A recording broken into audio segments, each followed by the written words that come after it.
Good morning, everybody. How are y'all doing? And welcome back to another funky bunch at Sunday Brunch Podcast. Oh, I'm still not used to waking up this early on a Sunday, but hey, you kind of gotta do what you gotta do, right?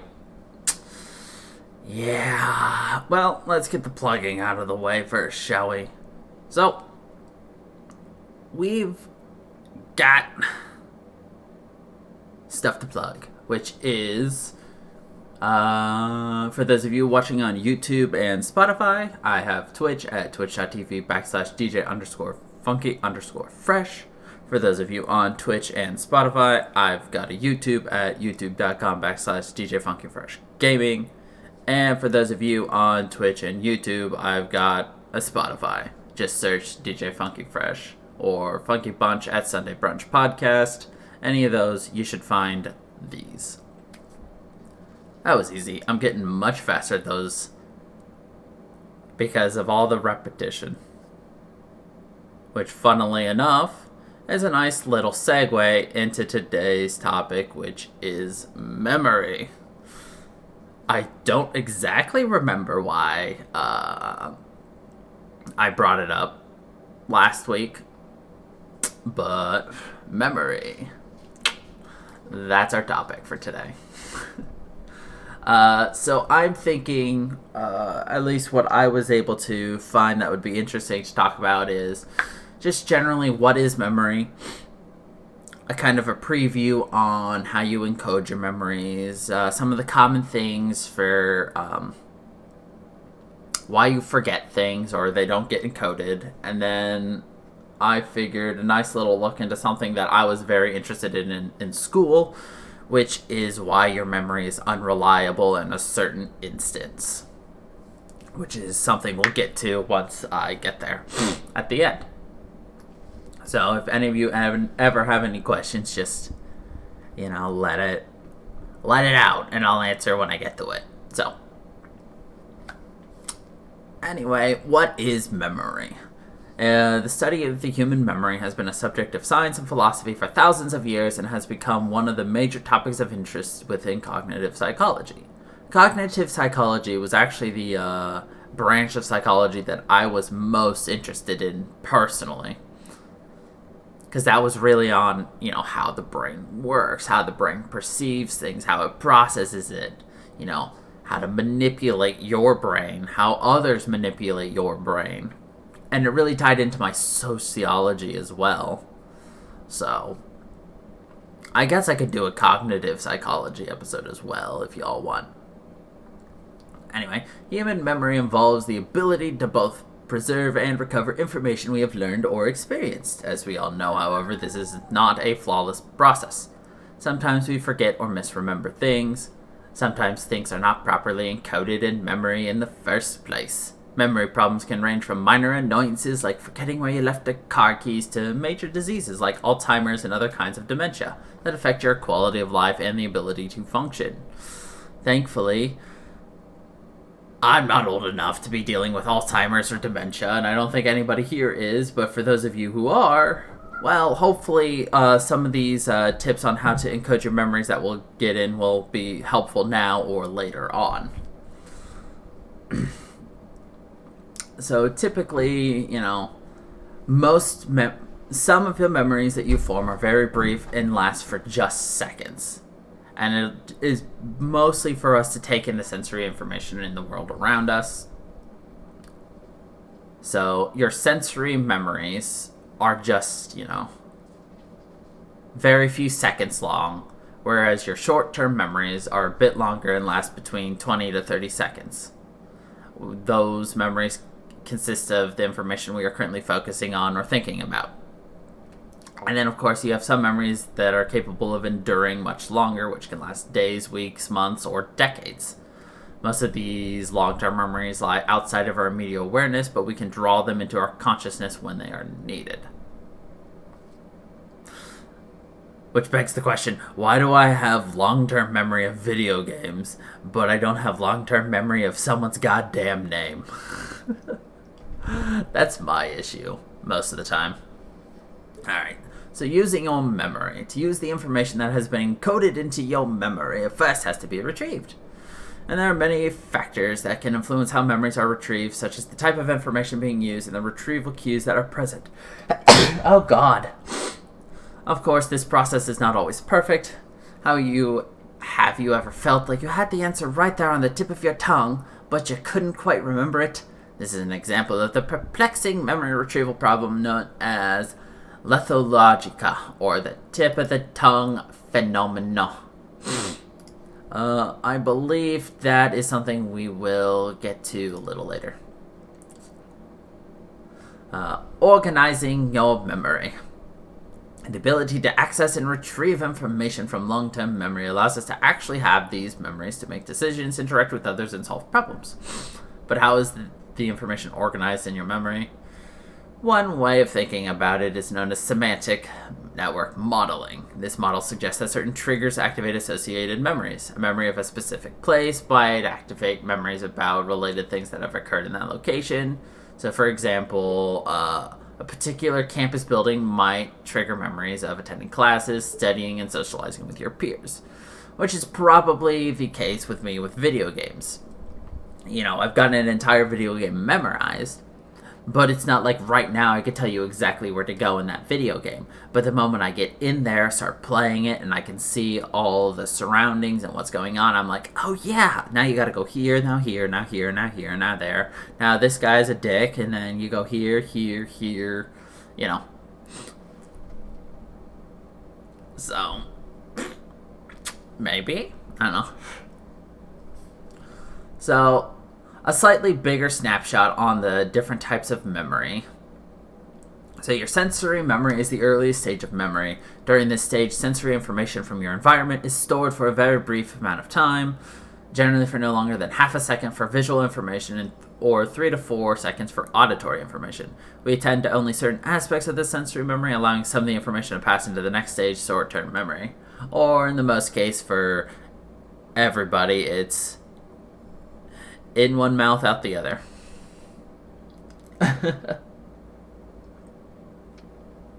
Next is the short-term memory, which is also known as your active memory. This is the information we are currently aware of or thinking about. According to Freud, this memory would be referred to as the conscious mind. Paying attention to sensory memories generates information into your short-term memory. While many of our short-term memories are quickly forgotten, attending to this information allows us to continue to the next stage, which is the long-term memory. Most of the information stored in your active memory will be kept for approximately 20 to 30 seconds. So your short-term memory is often used interchangeably with your working memory, which refers to the processes that are used to temporarily store, organize, and manipulate information. God, all of this is starting to remind me of my psychology classes back in high school. I love psychology, to be honest. I love learning about the brain and everything. And then your long-term memory refers to the continuing storage of information. In Freudian psychology, long-term memory would be called the preconscious and the unconscious. This information is largely outside of our awareness, but can be called into working memory to be used when needed. Some of this information is fairly easy to recall, while other memories are much more difficult to access.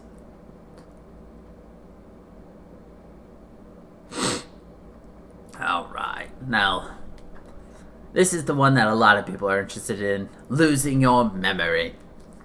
And we'll have a couple of things going into losing your memory in a little bit, but this is just a quick snippet. Forgetting is a surprisingly common event. Just consider how often you forget someone's name or overlooked an important appointment. Why do you forget the information we have learned in the past? Well, there are 4 basic explanations for why forgetting occurs, but there's a lot more than that. This is just what this article decided to put. Retrieval failure, interference, failure to store, and motivated forgetting. Sadly, they didn't go into detail about any of those. But sometimes information is simply lost from memory, and in other cases, it was never stored correctly in the first place. Sometimes memories compete with one another, making it difficult to remember certain information.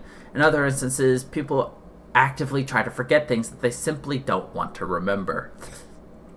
So bad events, forgetting a boyfriend or a girlfriend once you break up with them. Those motivated forgetting, you're actively trying not to store something in memory. And of course, everybody wants to know how to boost their memory so that they're not that person who forgets literally everything that is said, So you've got your boosting your memory. So no matter how great you think your memory is, there are probably a few things you can do to make it even better. Fortunately, you have cognitive psychology, and they have discovered several different techniques to help improve your memory. One of them is to jot it down. The act of writing with a pen and paper helps implant the memory into your brain and can serve as a reminder or reference for later on. How many times have you guys actually gone down and been like, all right, I'm going to forget to buy chicken. I'm going to write it down on my grocery list. You write it down, and then all of a sudden, all you can think about is chicken for the rest of the day. And you're like, what the hell? I guess I wouldn't have forgotten chicken. So the next week, you do the same thing, but you don't write down chicken. Guess what you didn't buy at the end of the day? The chicken. That's so frustrating. It's like, why should I take the extra time to write it down when I know there's a 50% chance I'll remember it? Well, it's 50-50 because you either remember it or you don't. I guess the odds aren't actually 50-50, but I don't know. Let's see. Another way is to attach meaning to your memories. So you can remember something more easily if you attach a meaning to it. For instance, if you associate a person you just met with somebody you already know, you'll probably remember their name easier. But that's only useful if you remember that other friend's name, because then you've got old so-and-so was with old so-and-so and so. Well, I don't remember who so-and-so or so-and-so and so is. So, But attaching a meaning to it has been helpful. That's what I did a lot with when I was studying for the bar, actually. That's why I listened to a lot of catchy music. It's because if I could somehow get the lyrics back in my head, I could then draw upon some of that, constitutional law, criminal law, procedural law, be able to just pull the things because I attached something together, The next one is repeat it. So repetition helps the memory become encoded beyond your short-term memory. But I consider repeating it and jotting it down to be kind of the same thing. Because while jot it down doesn't actually do anything for your memory, you just literally have a physical representation of what's in your head. It is a process of repeating it. By writing it down, you have repeated it more than once. And you've probably thought it several times as you're writing it down because you're like, I should write down chicken. All right, I'm sitting down here. I need to write chicken. All right, I'm writing chicken. All right, now I got this note with chicken on it. I won't forget to get chicken. You've just repeated it like 5 to 6 times. So I don't think jot it down should be something to boost your memory, but it's a good way to repeat it and to have a physical representation. But that's not memory. And then finally, the last thing this article has for boosting your memory is to group it. So information that is categorized becomes easier to remember and recall. So for instance, consider this group of following words: desk, apple, bookshelf, red, plum, table, green, pineapple, purple, chair, peach, yellow. If you spend a few seconds just repeating them over and over, then look away and try to recall and list these words. How did you group the words when you listed them? Well, people probably listed them in different categories: color, furniture, and fruit. I already forgot all of them. I think plum was in there because plum is not a normal word. I see. I think pine cone, red, chair.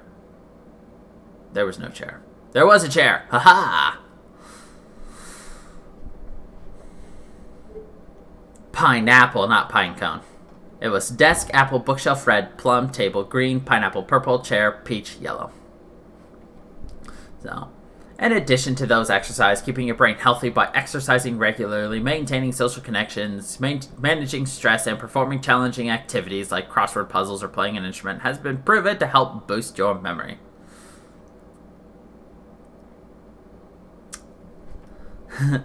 Emma, what are our thoughts on people who can't visualize in their head? We did that last podcast. There's an entire hour on it if you want to check it out. Yep. Amedev can give you either the YouTube link or the Spotify link for it. So keeping your brain healthy. Well, let's see. I exercise regularly. Yes. Do I maintain social connections? No. Do I manage my stress? No. Do I perform challenging activities? No. Oh well. I'm not dead. But I think we're going to jump into how we form memories a bit more in detail. Seems like a fun idea. So, that works. Of course, just finding the Spotify also helps people for on the go as well. So, how we form these memories. So the process of encoding a memory begins when you are born and occurs continuously. For something to become a memory, it must first be picked up by one or more of your senses.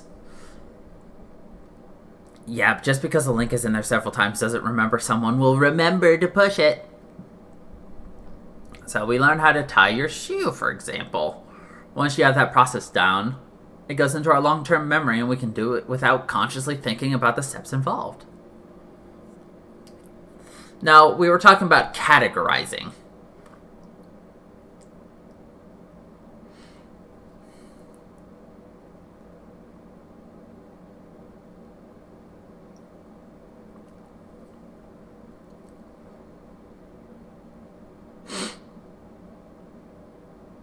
Well, what are my thoughts on people who can't visualize in their head? That's aphantasia. We can't picture anything. The entire podcast was, what is aphantasia?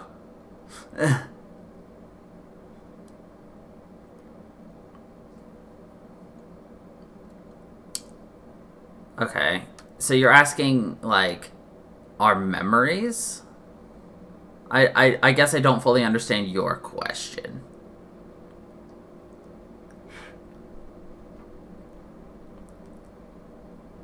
How that common thing is applied in this conversation here.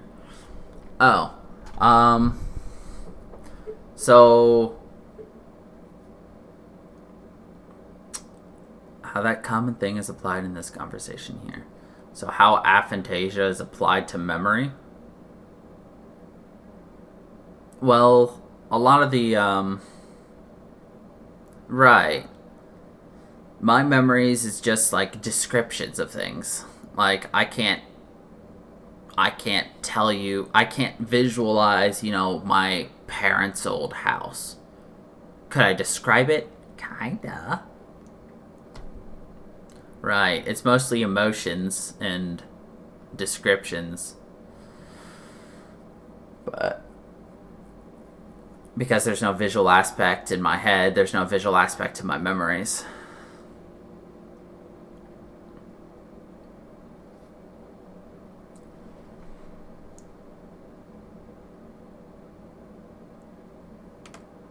Well, so your dreams, we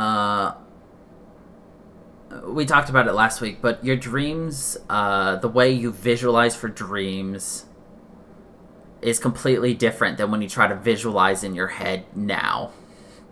When you try to visualize here, you're doing a top-down method, whereas when you're dreaming, it's a bottom-up method. So because it's a completely different method, you're actually able to visualize. Which is why I can have night terrors, why I can have dreams, but I can't see anything right now. Sometimes that dream stays visual for me for a little bit, but it doesn't last for very long. That kind of thing.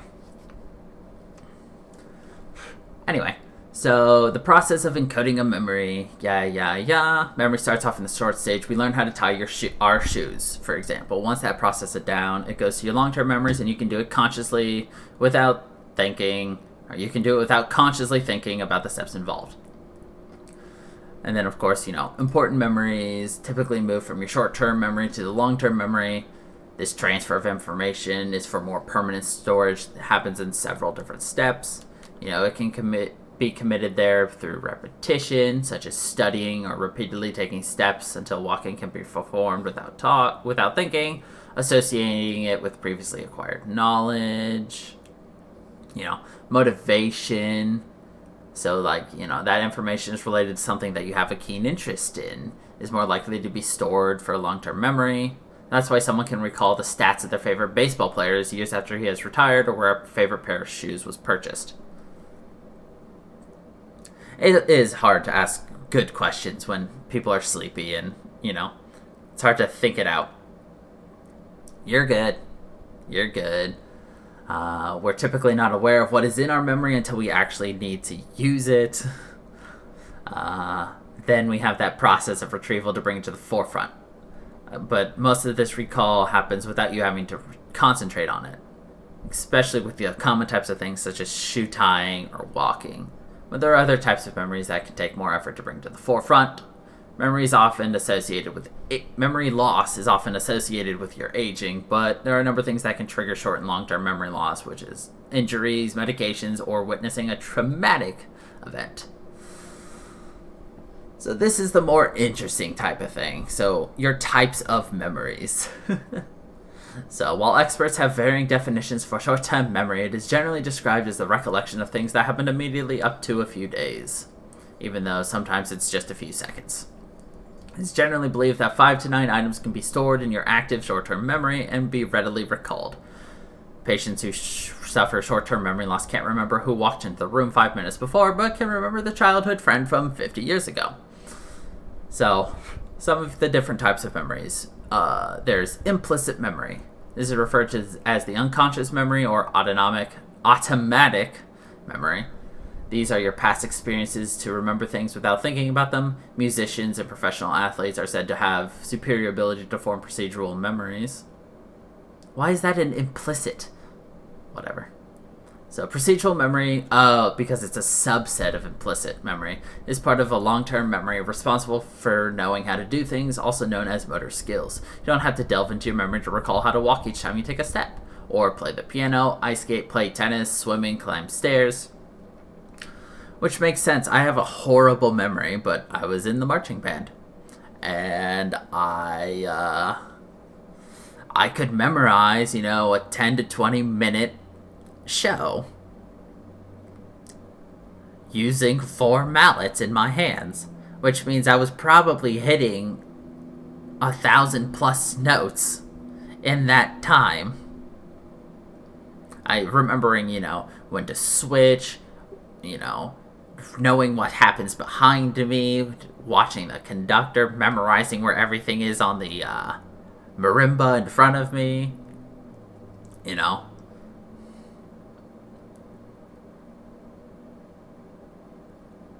Right. I think with the right triggers, I could probably replay some of the shows, but right now, I could not. But then again, I actively chose to forget my high school experience because of how horrible it was. Right. Just because you can't do it doesn't mean you're in the same shape as you were when you were playing beach volleyball. But that makes sense. Volleyball is very, very hard on you. And unless you keep up with it, you're going to fall behind. Yeet. So then, while implicit memory requires little, if any, effort to recall, your explicit memory, which is also known as your declarative memory, requires a bit more of a concerted effort to bring to the surface. It involves both semantic and episodic memories. So while most people can tick off the days of the week from the time they are in grade school, which is implicit, it takes your explicit memory to remember that your mother's birthday is next Wednesday, or to know that today is Mother's Day. Which, to be honest, I didn't know until my coworker told me on Friday. Whoopsies. Your semantic memory is not connected to personal experience. It is connected to things that are common knowledge, such as the names of the states, the sounds of letters, the capitals of countries, and other basic facts that are not in question. Some examples are knowledge that the sky is blue, knowing how to use a knife and fork, remembering what a dog is, recalling that President Kennedy was assassinated on November 22nd, 1963. I didn't know that. I'm going to go visit my mom. Before I go to the grocery store.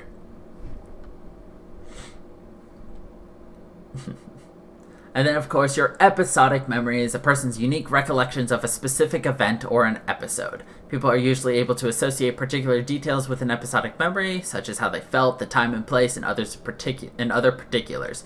It is not clear as to why some memories of events in our lives are committed to memory while others don't get recorded, but researchers believe that emotions play a critical role in what we're remembering. So, for example, where you were and the people you were with when you find out about the Challenger space shuttle disaster or 9/11, your beach vacation last summer, the first time you traveled by plane, your first day at a new job, or the restaurant you went on, your first date with your spouse. I mean, you have different reasons to love different people, right?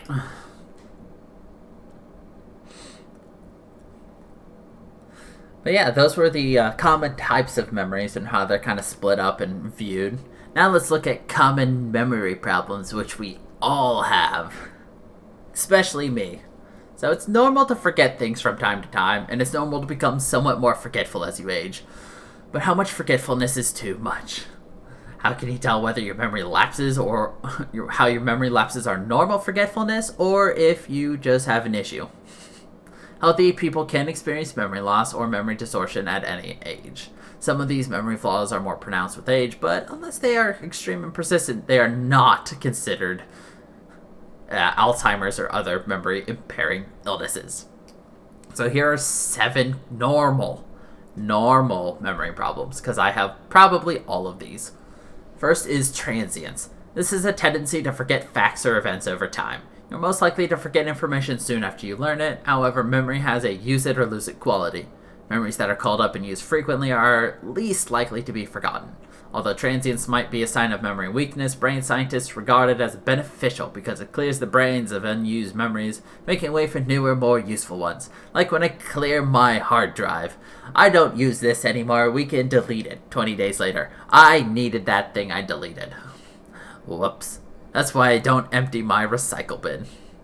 And why I have like a 1,000 terabytes worth of stuff in there.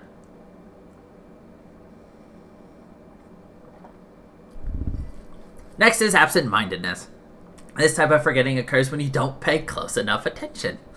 You forget where you just put your pen because you didn't focus on where you put it in the first place. You were thinking of something else or perhaps nothing in particular, so your brain didn't encode the information securely. Absent-mindedness also involves forgetting to do something at a prescribed time, like taking your medicine or keeping an appointment. I'm pretty sure we all are heavily absent-minded. I am very bad at it. Right?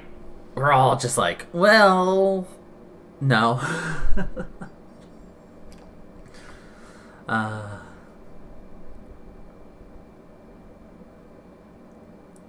I don't get in trouble for absent-mindedness at work because I'm supposed to not know what's going on and kind of just get lost and forget everything as I learn. That's why they told me I'm to not know what I'm doing for 3 years. Because that's when I'll be officially placed in 3 years. They move me every 18 months, so. The next is blocking. Someone asks you a question and the answer is right on the tip of your tongue. You know what it is, but you just can't think of it. This is perhaps the most familiar example of blocking, the temporary inability to retrieve a memory. In many cases, the barrier is a memory similar to what you're looking for, and you retrieve the wrong one. This competing memory is so intrusive that you can't think of the memory you want. Scientists think that memory blocks become more common with age, and that they account for the trouble older people have remembering other people's names. Research shows that people are able to retrieve about half of the blocked memories within a minute. Or in my case, I struggle so hard to remember the answer, I forget the question. And then I forget what I'm trying to remember. And then the person who asked me doesn't remember what they asked because we all have horrible memories, and we're all just sitting here confused. And then I'll remember it 30 days later.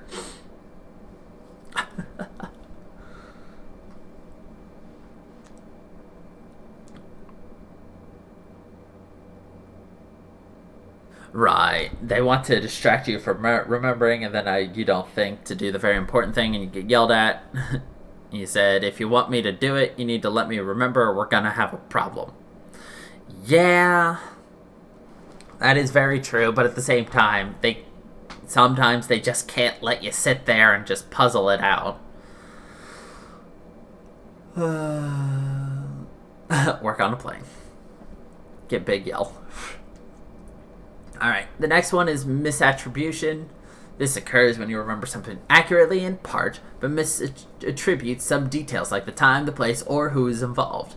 Another kind of misattribution occurs when you believe a thought you had was totally original, when in fact it came from something you had previously read or heard, but you forgot about it. This sort of misattribution explains cases of an unintentional plagiarism, in which a writer passes off some information as original when he or she actually heard it somewhere before. As with several other kinds of memory lapses, misattribution becomes more common with age. As you age, you absorb fewer details when acquiring information because you have somewhat more trouble concentrating and processing information rapidly. And as you grow older, your memories grow older as well. And old memories are especially prone to misattribution. I feel like I'm fairly on top of what thoughts are mine and what thoughts I steal, because I steal a lot of things. So I generally think that most of the stuff that I think is not mine. Naturally, that means I can't misattribute anything because I just assume none of these are my thoughts. My own personal experiences aren't actually mine, they're somebody else's. I'm actually living a double life.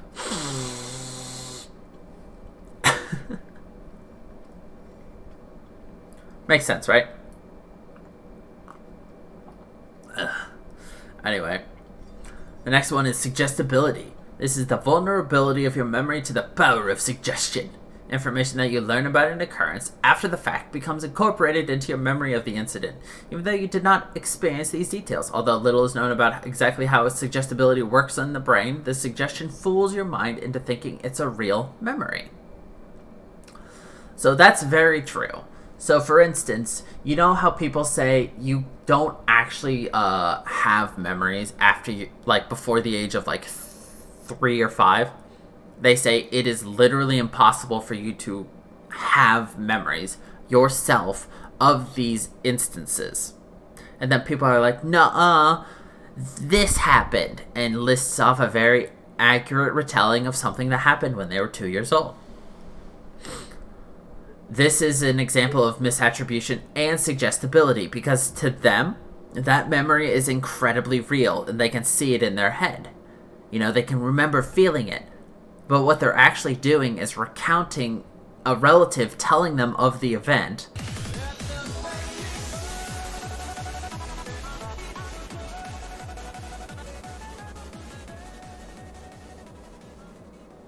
You scared the absolute shit out of me. Oh, God. Thank you for the sub, though, Emma. As I was saying, so some people might actually have that memory. They think they have that actual memory of when they were 2. But in reality, they're just remembering something that a relative had told them. So, they're attributing the story that their aunt or uncle told them about what happened when they were 2. But in reality, they just took that story, they internalized it, and now they believe they actually remember it, when all they're doing is remembering a story and it feels real to them because it actually happened to them. So that's a good example of both misattribution and suggestibility.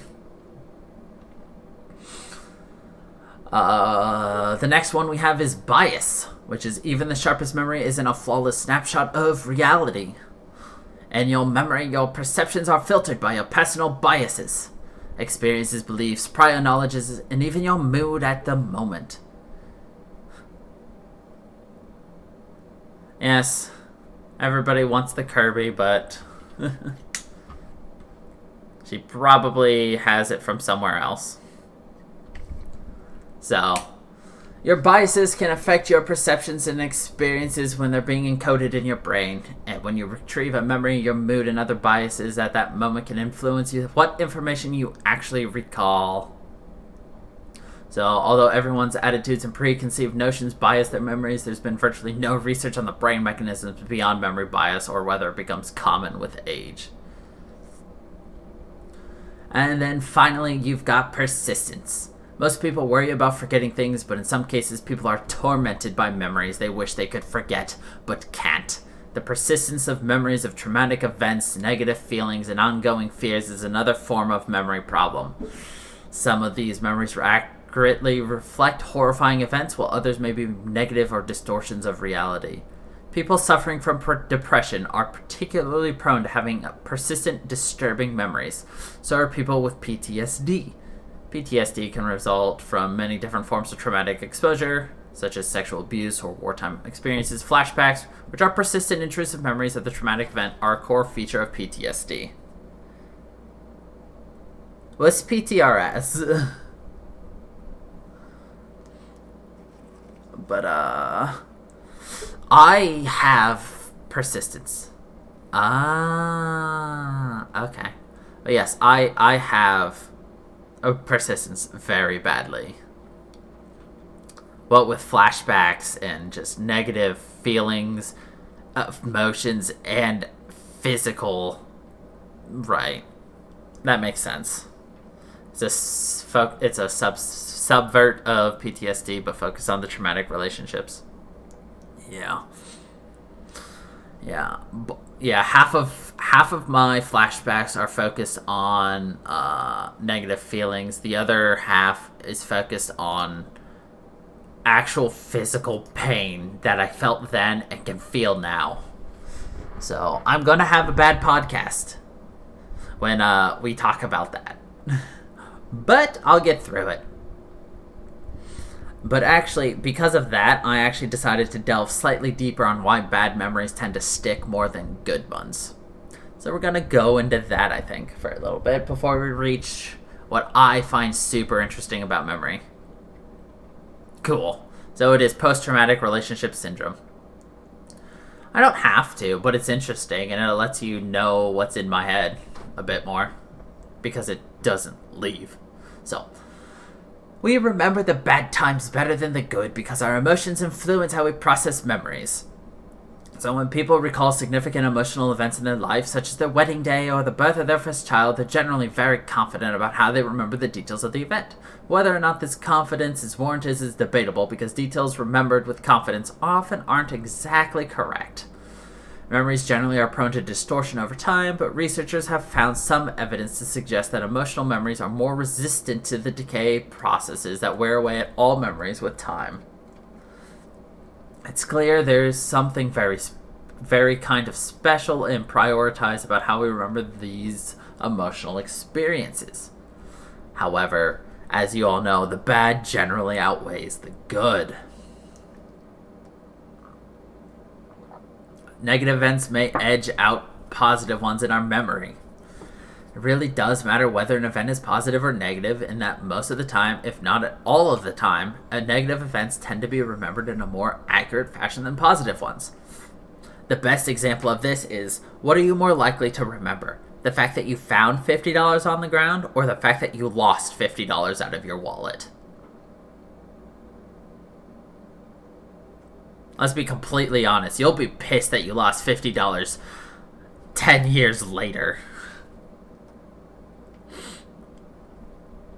Nah, I find money all the time. And I don't remember it.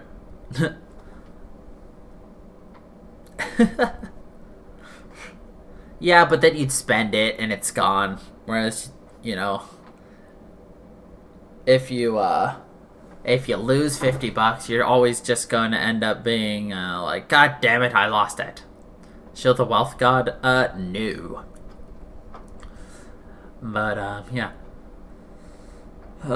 While we may not remember more total details about a bad event we may experience, the details you remember about a negative event are more likely to be accurate. The details we are most likely to remember accurately are the things that directly cause our negative emotional reaction. So if you are bugged, you may remember the gun pointed at you with a high level of detail because it is what caused your fear. But you may forget all the details that are peripheral, such as the things around you on the street or what your assailant was wearing. It's clear there are some aspects of events that are very well preserved, and then people may completely forget other aspects of the event altogether. God damn it, Lucius. The reason for these sharper images may be rooted directly in the way our brains are wired. So, our brains have a very specific memory network that kicks into gear whenever we are trying to remember something. But it seems like when we're having an emotional reaction, the emotional circuitry in our brain kind of just turns on and enhances that process so that it works more efficiently, which allows us to learn and encode things that are very relevant to these emotions that we're experiencing. So by narrowing your memory network on the things that are triggering your emotions, such as the gun, your brain remembers the details very accurately, but at the expense of devoting resources to, processing anything else. Which is kind of similar to how we've evolved with fight or flight. When you've got those heightened fear emotions or, that apprehension of doom, you're going to be hyper vigilant on anything that could be causing that and determine if you're going to fight or flee.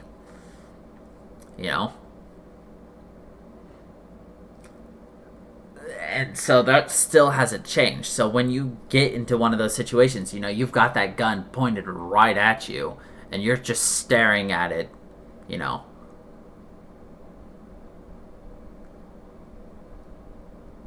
Yeah, but your fight or flight has absolutely done a 180 in recent years, but you've also gone through a lot more situations and things that would have adapted you differently than other people who probably haven't. But let's go into something that I studied in school that I absolutely loved, which is why science tells you not to rely on eyewitness testimony. And it's because our memories suck ass.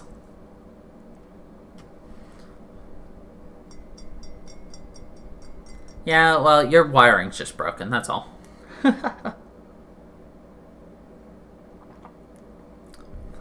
Oh god, you probably shouldn't fight.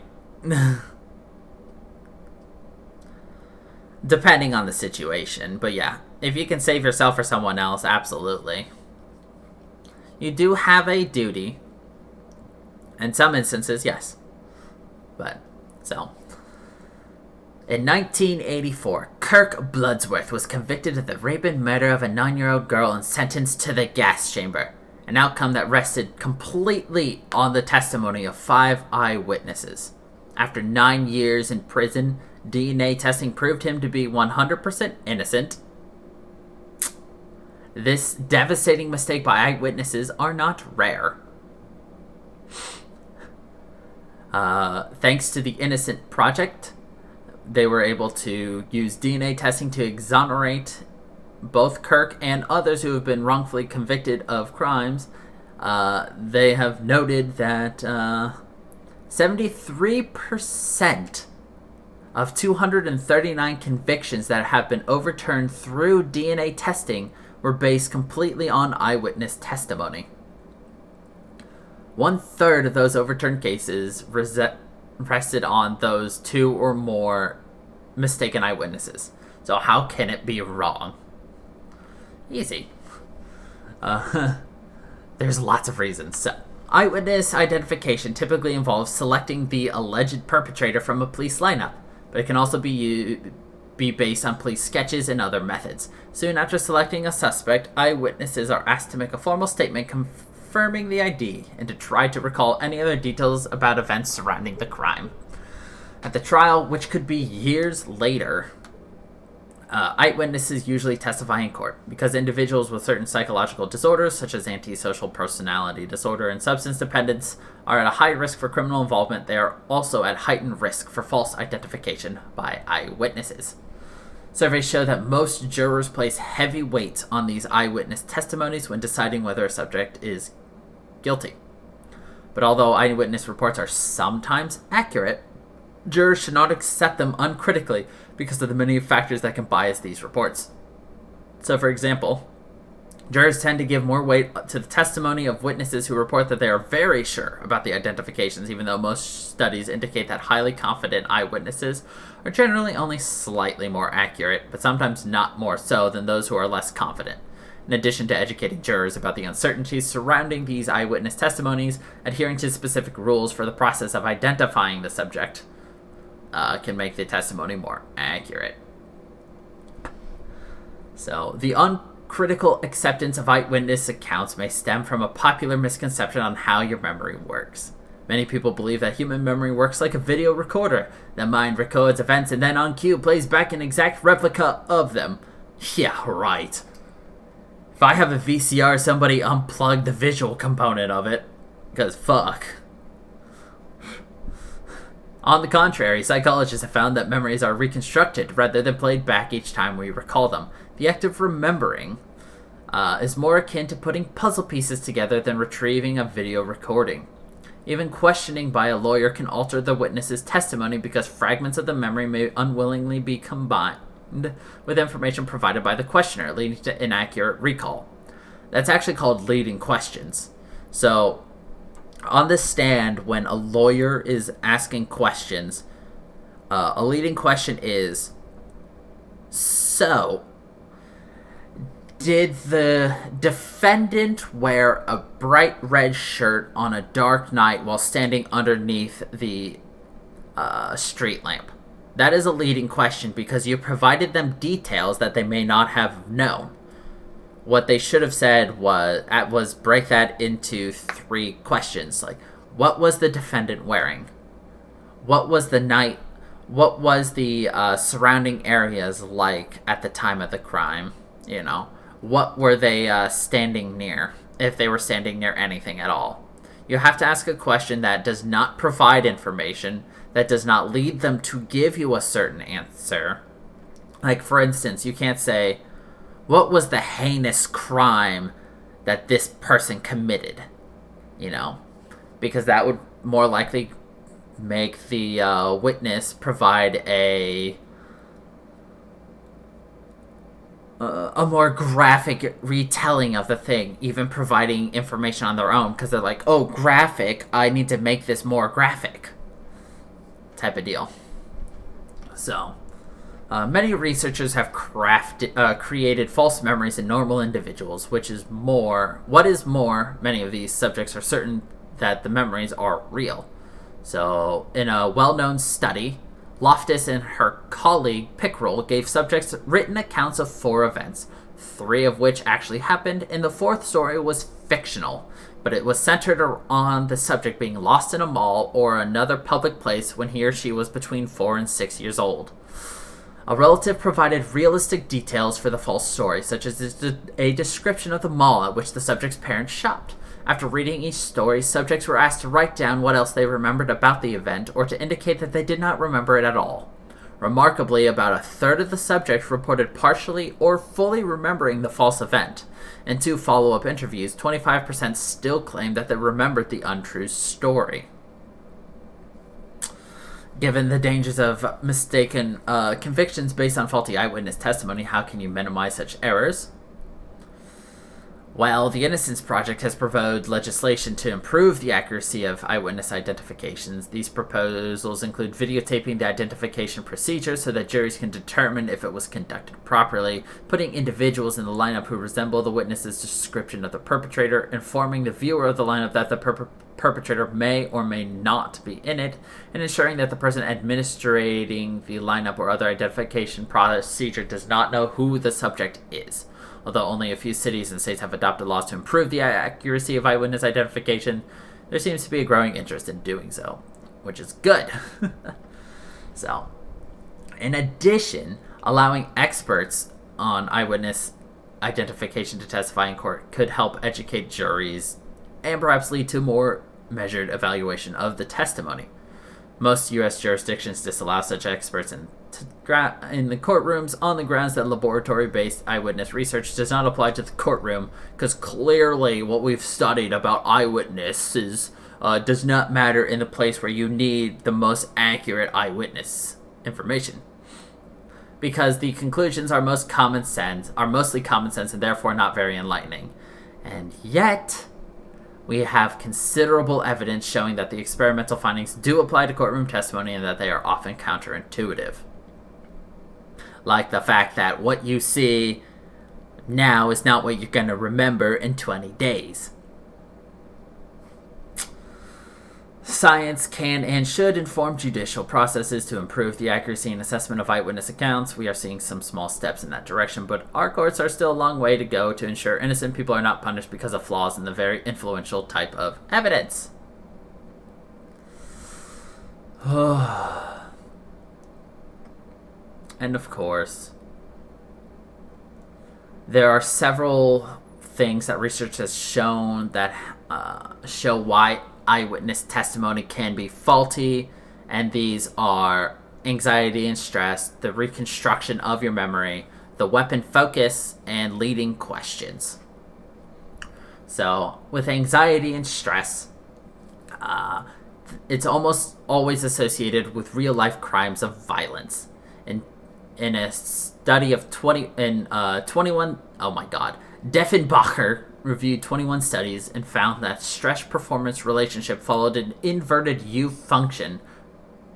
So basically, the level of stress is low and the efficiency of your memory is low. So for instance, the point of waking.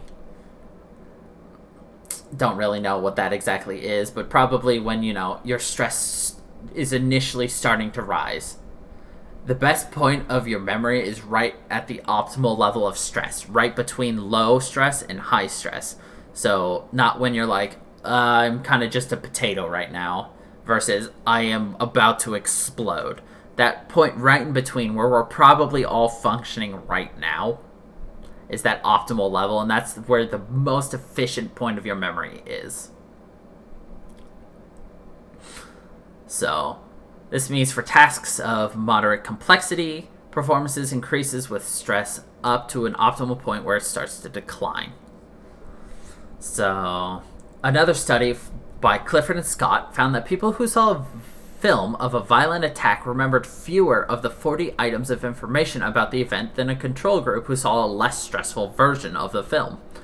As witnessing a real crime is probably more stressful than taking part in an experiment, memory accuracy may well be even more affected in real life.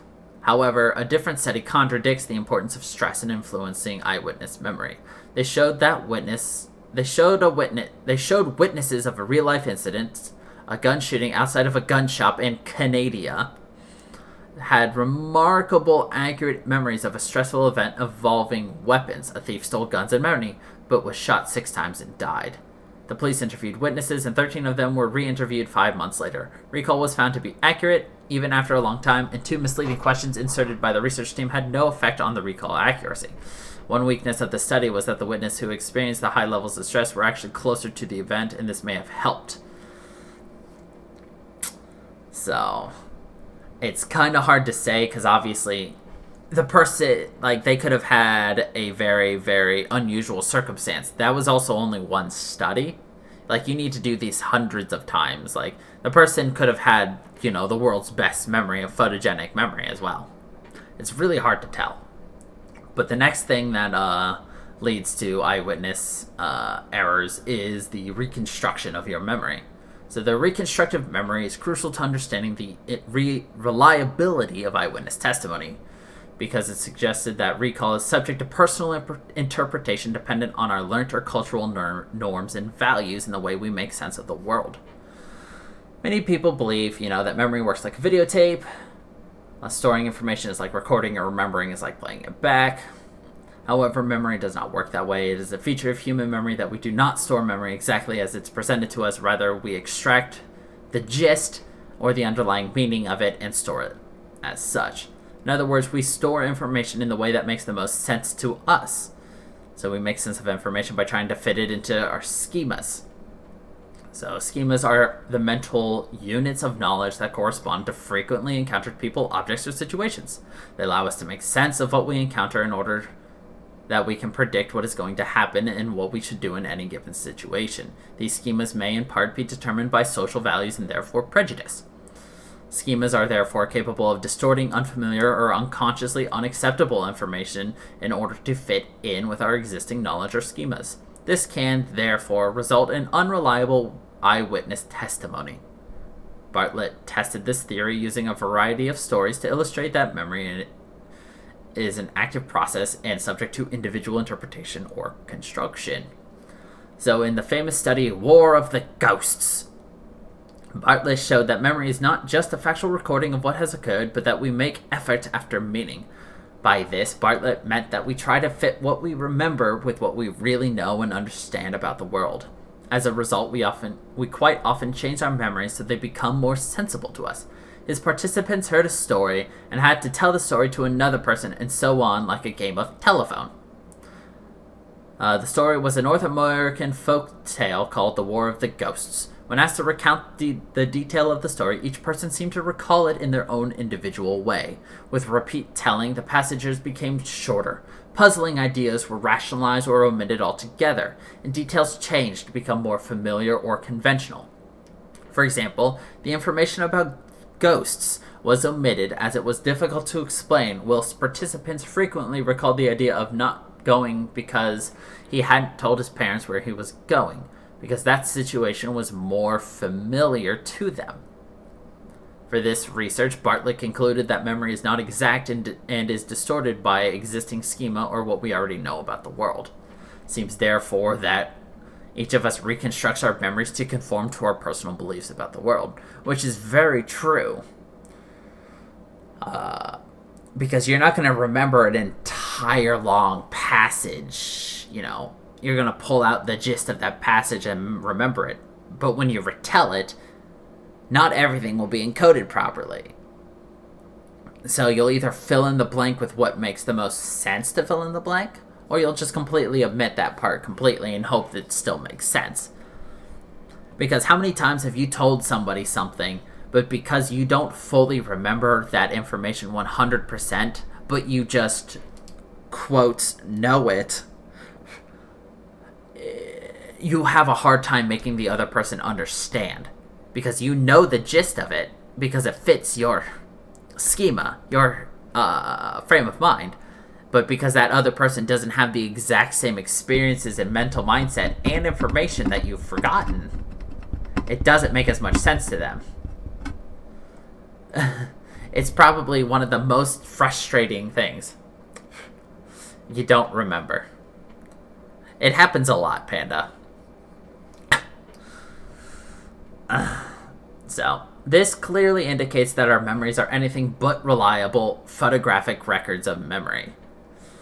They are individual recollections which have been shaped and constructed according to our stereotypes, beliefs, explanations, etc. The implications of this can be seen even more clearly in a study by Allport and Postman. When asked to recall details of the picture opposite, which is a picture of a man pointing a finger and holding a razor. So when asked to recall details of the picture, participants tended to report that it was a black man who was holding the razor. Clearly, this is not correct and shows that the memory is an active process and can be changed to fit in with what we expect to have happened based on our knowledge and understanding of society. The picture is a white guy holding a razor, pointing his finger at a businessman who is black. The white guy is dressed in raggedy, dirty clothes and is aggressively, coming up to the well-dressed black businessman. But because it would probably be encoded as altercation, businessman, dirty guy, razor, you're going to forget who was which, and then because of our, because some people have prejudice, you're going to flip who was holding the razor if you don't remember. And that doesn't necessarily mean racism, but unfortunately it just means that we encode things so differently, and it's just based upon our world that it's sad that our society just automatically does things like that. Right, it is a yikes. Alright, and the last thing we have here is the weapon focus. Actually, there should be more, but whatever. The last thing we have for us today is the weapon focus. So this refers to an eyewitness's concentration on a weapon to the exclusion of other details of a crime. In a crime where a weapon is involved, it is not unusual for a witness to be able to describe this weapon in a much more detail than the person holding it. So, in a study, participants were showed a series of slides of a customer in a restaurant. In one version, a customer was holding a gun. In the other, the same customer held a checkbook. Participants who saw the gun version tended to focus on the gun. As a result, they were less likely to identify the customer in an identity parade of those who had seen the checkpoint version. Which is, of course, contradicting the importance of a weapon focus of influencing eyewitness testimony. There is more to this article, but that involves downloading a PDF, which probably involves me inputting some information. But, I mean, this was a very interesting topic, and it really just gives you something to think about. So the next time a friend comes up to you and it's just like, hey, guys, do you remember this? Or, somebody tells you something that they fully remember. Like, you really have to think, do they remember it? Or are they remembering something somebody else told them? Or what is embellished? What is added? Because anytime you tell a story, you always embellish it. If you're telling a story about something, that happened to you, you're either going to play up the good thing to make it sound like it was even better, or you're going to play up the bad thing to make you get even more pity. It depends on, what you're trying to do. It's sometimes subconscious that you embellish things, but everyone does it. You just have to be aware of that fact. But, yeah. Do you guys have any questions over any of this information? As well as, I'm still looking to collect any suggestions for future podcast ideas. One of the ideas I do have will be talking about my knees. Exactly what I've done, what's happened to me, what exactly I suffer from, as well as dive into some of my PTSD I have from it. And I firmly believe I do have PTSD, thanks to my knees, the injuries, and everything. Thanks to my flashbacks and just everything. So that will be a experience. But, yeah. It's fine. I've been living with it for about 12 years now, so it's fine. But, yeah, I definitely do want to dive into cognitive psychology a bit more in the future, because it's a whole thing. There's so many subsets, so many things that you can talk about with it. Alright, no questions, that's good. It means I either overloaded you or I provided enough of an explanation that, I got it all for you. So, yeah. We got this taken care of.